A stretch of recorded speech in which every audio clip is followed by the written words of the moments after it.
খুব ভালো লাগছে। এখানে আসতে পেরে আমি খুবই আনন্দিত। সুন্দর একটি দেশ গড়ে তুলতে চাই, দেশের জন্য কাজ করতে চাই, দেশের উন্নয়নে। আমি মনে করি স্বাধীনতা দিবসের বার্তা হচ্ছে আমরা সবাই একটি মুক্ত সমাজ চাই, একটি মুক্ত দেশ চাই। আমরা স্বাধীনভাবে বাঁচতে চাই, শুধু স্বাধীনভাবে না, আমরা নিজেদেরকে একটি করে যোগ্য নাগরিক হিসেবে গড়ে তুলতে চাই। নিজেদের মেধা, নিজেদের শিক্ষা, নিজেদের যোগ্যতা, দক্ষতা দ্বারা দেশকে দেশকে একটি বিশ্ব উঠানে নিয়ে যেতে চাই। বিশ্ব দরবারে দেশকে একটি আধুনিক রাষ্ট্র হিসেবে এবং একটি যোগ্য রাষ্ট্র হিসেবে গড়ে তুলতে চাই। আমরা যদি একটা ভালো মানুষ হিসেবে আমাদের দেশকে ভালোভাবে বিশ্বের কাছে রিপ্রেজেন্ট করতে পারি, দেন আমরা খুব ভালোভাবে একটা আদর্শ নাগরিক হিসেবে গড়ে উঠতে পারি, এই প্রত্যাশাই। আমরা যে স্বাধীনতা দিবসটা পেয়েছি এটি আমাদের কাছে খুবই গর্বজনক।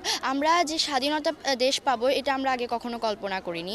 আমাদের পূর্ববর্তী মানুষেরা আমাদের জন্য অনেক কষ্ট করে গেছে, এমনকি তারা নিজের জীবন দিয়ে, নিজের রক্ত দিয়ে 30 লক্ষ রক্তের মাধ্যমে আমরা আমাদের দেশটিকে পেয়েছি।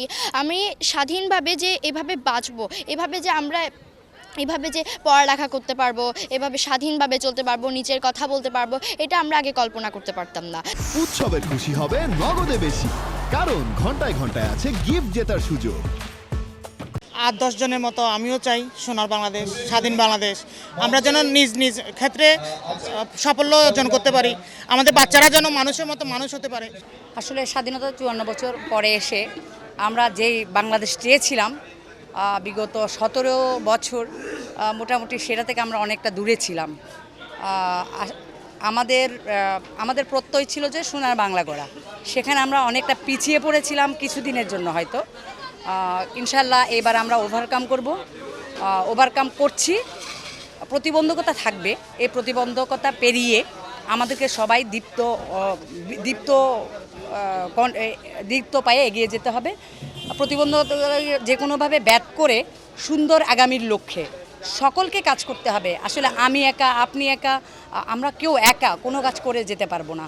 আমাদের এই স্বাধীনতার সুফল যদি আমরা ভোগ করতে চাই, প্রত্যেকের জায়গা থেকে আমাদের যার দায়িত্বটুকু পালন করতে হবে। এখানে কোনো রাজনৈতিক বিভিন্ন মতাদর্শের লোক থাকবে, মতভিন্নতা থাকবে, কিন্তু আমাদের দেশের স্বার্থে প্রত্যেককেই একই থাকতে হবে, কাঁধে কাঁধ মিলিয়ে দেশকে এগিয়ে নিয়ে যেতে হবে। তবেই সুন্দর আগামী সম্ভব।